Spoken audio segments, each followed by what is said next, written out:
ஓம் சாய்ராம். என் அன்பு செல்லமே, என்னுடைய அழகான தங்கமே, வெறுப்புகள் வாழ்க்கையில் அதிகமாகிவிட்டது. ஒவ்வொரு கால நேரத்திலேயும் உன்னுடைய வாழ்க்கையில் வெறுப்புகள் கொஞ்சம் நஞ்சம் அல்ல, அதிகமாக இருக்கிறது. நீ நீ உன்னுடைய வாழ்க்கையில் ஒரே ஒரு விஷயத்தை மட்டும் ஞாபகம் வைத்துக்கொள். எந்த நாளும் வெறுப்புகளோடு இருக்கக்கூடாது என்று. ஏனென்றால் உன்னை நான் தனியாகவும் உன்னுடைய வாழ்க்கையில் ஒவ்வொரு நிலைமையிலேயும் தனியாகவும் நான் உன்னை விடவில்லை. உன்னை பத்திரமாக பார்த்து கொள்ள வேண்டும். உன்னுடைய வாழ்க்கையில் நலமான ஒன்றை கொடுக்க வேண்டும் என்றுதான் ஆசைப்படுகிறேன். நீ நினைக்கலாம், உன்னை நான் விட்டுவிட்டேன், உனக்கு நான் துரோகம் செய்கிறேன், உன்னை கண்டு கொள்ளவில்லை என்று. உன்னை பொறுத்த வரைக்கும் என்ன தேவை? பணம், பதவி, உடல் நலம், ஆரோக்கியம், இப்படி உன்னுடைய வாழ்க்கைக்கும் உன்னுடைய குடும்பத்திற்கும் தேவையான அனைத்தும் அது எல்லாம் கண்டிப்பாக கிடைக்கும். ஒரு பொழுதுமே என்னுடைய பிள்ளைகளுக்கு அழுகையை மட்டும் பரிசாக கொடுக்க மாட்டேன், அவர்களுக்கு சந்தோஷத்தை பரிசாக கொடுப்பேன். அழுகையை நான் ஏன் பரிசாக கொடுக்கிறேன் என்றால், அவர்கள் மற்றவர்களை புரிந்து கொள்ள வேண்டும் என்பதற்காக மட்டும்தான். அதனால் நீங்கள் நமக்கு தெய்வம் அழுகையை மட்டும்தான் பரிசாக கொடுக்கும், அழுகையை மட்டும்தான் பரிசாக கொடுக்கும் என்பதை எல்லாம் நினைக்கவே நினைக்காதீர்கள்.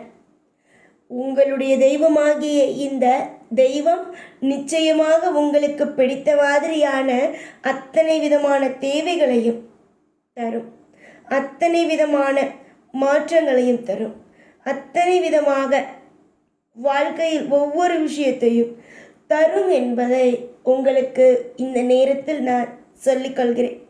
தேவைப்பட்டால் உங்கள் முன் வந்து கூட நின்று உங்களுக்காக உதவியையும் நான் செய்வேன். பல பேருடைய வழிகள் என்னவென்று அறியும், உன்னுடைய வழிகளை என்னவென்று நான் அறிய மாட்டேனா? உங்களுடைய கண்ணீருக்கும் உங்களுடைய அனைத்து விஷயங்களுக்கும் நான் பதில் கூறுவேன். எல்லா நாளிலேயும் உங்களுக்காக நிச்சயமாக துணை இருப்பேன். உங்களுக்கு நிறைய பேர் நிறைய இடத்தில் உங்களுடைய வாழ்க்கையில் வலிகளும் வேதனைகளையும் உங்களுடைய வாழ்க்கையில் பாரங்களையும் கொடுத்திருக்கலாம். ஆனால் இனி வரும் காலத்தில் வலி வேதனைகள் என்ற ஒன்றை ஒரு நாளும் நான் கொடுக்க மாட்டேன். வலி வேதனைகள் இல்லாமல் உங்களுக்கு தேவையான அழகான விஷயங்களை மட்டுமே கொடுப்பேன் என்பதை தீர்மானமாக எடுத்து நான் சொல்கிறேன்.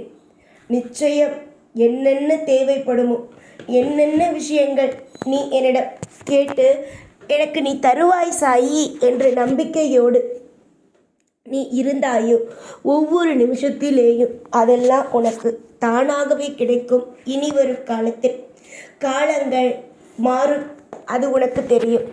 நேரங்கள் மாறும், அதுவும் உனக்கு தெரியும். அப்படி என்றால் உன் கவலைகளும் மாறும், அதையும் நீ புரிந்து கொள். எல்லாமும் மாறும், கவலைகள் வேதனைகள் எல்லாம் மாறும். நிச்சயமாக எல்லா இடத்திலேயும் துணையாகவும் ஆதரவாகவும் எல்லா விஷயத்திலேயும் இன்பமாகவும் ஒரு சுபத்துவமான நிலைமையிலேயே உன்னை வாழ வைப்பேன். இன்றைய சோதனை காலகட்டங்கள் உன்னை அளவைத்தது. இன்றைய சோதனை காலங்கள் பொதுவாக உங்களுடைய வாழ்க்கையில் வரக்கூடிய அத்தனை விஷயங்களும் கெட்டதாக மட்டும்தான் நடந்தது. ஆனால் இதற்கு பிறகு உங்களுடைய வாழ்க்கையில் நடக்கப் போகும் அத்தனையும் நல்லதாக மட்டும்தான் நடக்கும். இதற்கு பிறகு உங்களுடைய வாழ்க்கைக்கு நிச்சயமாக பாதுகாப்பு அளிப்பேன். இதற்கு முன்பு நான் எந்த அளவுக்கு மிகப்பெரிய அளவில் சந்தோஷத்தையும் உங்களுடைய வாழ்க்கையில் நான் நிம்மதியையும் கொடுத்தேனோ, அதே போல இனிவரும் நாளிலேயும் உங்களுக்காக கொடுப்பேன். ஆனால் கவலைகள் இல்லாமல் கொடுப்பேன். நன்றாக தெரிந்து கொள்ளுங்கள் தங்க பிள்ளைகளே. இதற்கு முன்பு உங்களுக்கு சந்தோஷத்தை கொடுத்தேன், ஆனால் நீங்கள் சொல்லலாம் கவலையையும் கொடுத்தீர்கள் என்று. ஆனால் இனிமே வரும் காலம் சந்தோஷத்தை கொடுப்பேன், கவலைகளை கொடுக்க மாட்டேன். இன்பத்தை தான் கொடுப்பேன், துன்பத்தை கொடுக்க மாட்டேன். இப்படியும் ஏற்ற இறக்கங்களாக இருந்தது, இனி ஏற்ற இறக்கங்களாக இல்லாமல் பெரும் ஏற்றங்களாகவே இருக்கும். தெய்வங்கள் சொல்வது உங்களுக்கு அசிரியான வாக்கல்ல, நடக்கப் போகும் வாக்கைத்தான் அசிரரியாக கோருகிறார்கள். நிச்சயமாக நீ இப்பொழுது கேட்கிறாய். இது உன் ஆறுதலுக்காக கொடுப்பது அல்ல. உன்னுடைய வாழ்க்கையில் எது நடக்குமோ அதை முன்கூட்டி சொல்லி உன்னை ஆறுதல் படுத்தி அதற்காக தயார்படுத்துவதுதான் இந்த வாக்கு. நிச்சயமாக மனதார அமைதியோடு ஒவ்வொரு விஷயத்தையும் கடந்து வா. நீ கடந்து வரும் ஒவ்வொன்றும் அற்புதமாக இருக்கும். நீ தோல்வியை சந்திக்க மாட்டாய். தோல்வியை பார்த்தது எல்லாம் ஒரு நாள் அது முடிந்துவிட்டது. இனி வெற்றியை சந்திப்பாய். அதுவே உன் வாழ்க்கையில் உறுதியானது. ஒரே மாதிரியே தோற்றுக்கொண்டே இருப்பாய் என்று யார் சொன்னது? அப்படி சொன்னால் அவர்களிடம் பதில் மட்டும் கூறாது. உன் கடமையை மட்டும் செய். உன்னுடைய வாழ்க்கையில் ஒருவன் உன்னை நீ தோற்று போவாய், இதெல்லாம் எதற்காக செய்கிறாய், இதெல்லாம் உன் வாழ்க்கையில் தேவையா என்று கேட்டால் நீ சொல்ல வேண்டிய ஒரே ஒரு விஷயம், என்னுடைய வாழ்க்கை நான் நல்லதுதான் செய்வேன். என்னுடைய வாழ்க்கையில் என்ன செய்ய வேண்டுமோ அதை நான் நல்லபடியாக செய்து வெல்வேன் என்பதை தைரியமாக கூறு. நிச்சயமாக நான் நல்லதுதான் செய்வேன். 1000 பேருக்கு பதில் சொல்ல வேண்டும் என்பது அவசியமல்ல. ஒரு நபருக்கு பதில் சொன்னாலே போதும். உன்னுடைய வாழ்க்கையை விமர்சனம் செய்கிறார்கள் அல்லவா, அவர்கள் ஒருவருக்கு நீ பதில் கூறினாலே போதும்.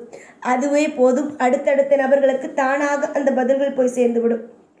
எல்லாம் நான் இருப்பேன். எல்லா நேரத்திலேயும் உனக்காக நான் ஒவ்வொரு விஷயத்தையும் செய்வேன். நிச்சயமாக நீங்கள் தேடும் இடத்தில் எல்லாம் உங்களுக்காக நான் கட்டாயமாக உங்களுக்கு நல்வழி மட்டுமே காமிப்பேன். இன்றைய சூழ்நிலைகள் பயங்கரமாக இருக்கிறது. ஆனால் நாளைய சூழ்நிலைகள் உன்னுடைய வாழ்க்கையில் எல்லாமும் திருப்தியாக இருக்கும். எல்லாமும் நல்லதாகவே இருக்கும். நான் உன் வாழ்க்கையில் என்றுமே இருப்பேன். நிம்மதியாகவும் சந்தோஷமாகவும் ஒவ்வொரு விஷயத்தையும் அற்புதமாகவும் அழகாகவும் செய்து கொடுத்து உன்னை நான் வாழ வைப்பேன். எதிர்பார்த்தது நடக்கட்டும். உங்களுடைய வாழ்க்கையில் நிச்சயமாக நடக்கும். நிச்சயமாக எதிர்பார்த்தது நடக்கும். உங்கள் வாழ்க்கையில் தேவைப்படுவது கிடைக்கும். இதுதான் நான் உங்களுக்கு செய்து கொடுக்க போகும் ஒரு விஷயம். நிச்சயமாகவே நீங்கள் நலமாகவே இருப்பீர்கள். நிச்சயமாகவே உங்களுடைய வாழ்வில் பெரிய அளவில் உங்கள் வாழ்வில் கவலைகளை எல்லாம் குறைத்து விடுங்கள். நீங்கள் தேவைப்படுவதை என்னிடம் தாராளமாக கேளுங்கள். எல்லாமும் கிடைக்கட்டும் என்று ஆசீர்வதிக்கிறேன். ஓம் சாய்ராம்.